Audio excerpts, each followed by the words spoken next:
네, 서훈 전 국가안보실장 등 문재인 정부 안보라인 고위 인사들이 오늘 국회에서 단체 기자회견을 열었습니다. 네, 서해 공무원 피격 사건과 관련해 당시 청와대와 정부가 자료를 조작하거나 은폐할 이유가 없다고 주장했는데 국민의힘은 가해자의 항변에 불과하다고 반박했습니다. 취재기자 연결합니다. 김경수 기자.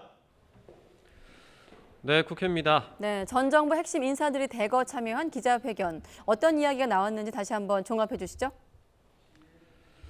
네, 앞서 오전 11시 국회의원회관에서 열린 기자회견에는 서훈 전 국가안보실장, 박지원 전 국가정보원장, 노영민 전 청와대 비서실장이 참석을 했습니다. 참석자들은 서해 공무원 피격 사건과 관련해 당시 청와대가 자료 삭제나 조작을 지시했다는 의혹은 전혀 사실이 아니라면서 현 정부가 진실을 왜곡하고 있다고 주장했습니다. 노영민 전 비서실장과 박지원 전 국정원장의 말 이어서 들어보겠습니다.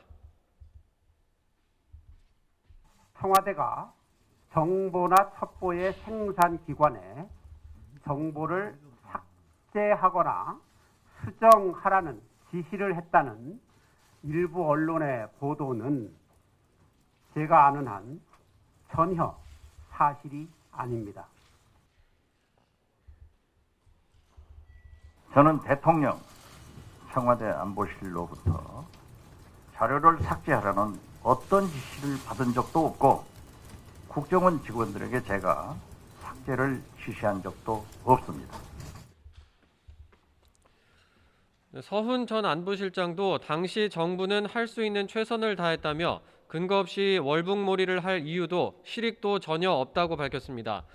반면 국민의힘은 가해자들의 항변에 불과한 방탄 기자회견이었다고 비판했습니다. 숨진 공무원을 또다시 명예살인했고 유족들에게도 2차 가해를 한 거라고도 지적했습니다.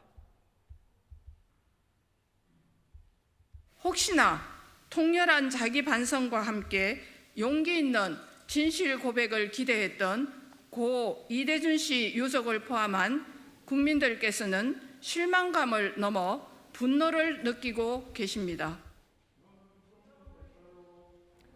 네, 안보 공방 외에도 여야 강대강 대치 이어지고 있는데 이 내용도 전해주시죠. 네, 국민의힘은 대장동 의혹을 고리로 이재명 대표를 향한 공세 수위를 높이고 있습니다. 정진석 비상대책위원장은 이 대표가 국회의원과 보좌진을 동원해 당과 무관한 측근의 과거 비리 혐의를 감싸고 있다고 비판했습니다.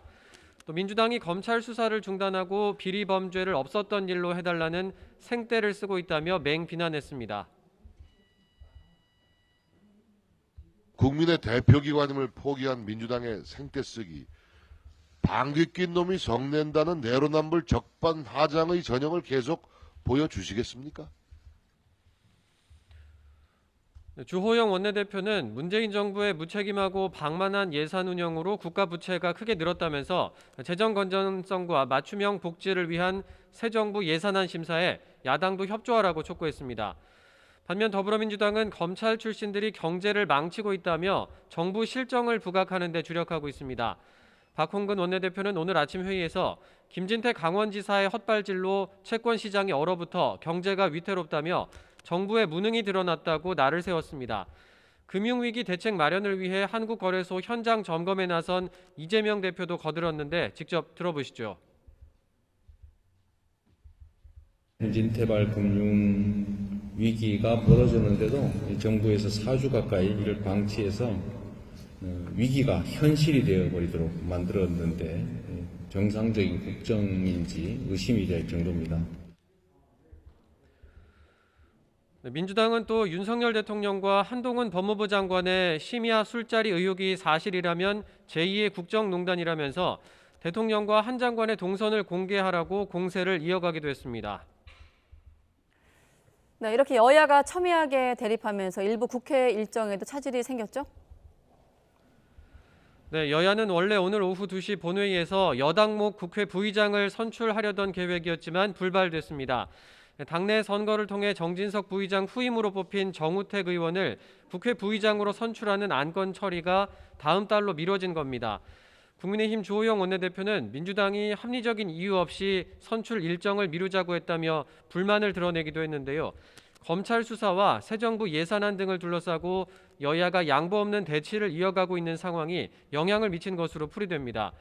다만 여야는 오늘 본회의에서 이견이 없는 비쟁점 법안 40여 개는 통과시켰습니다.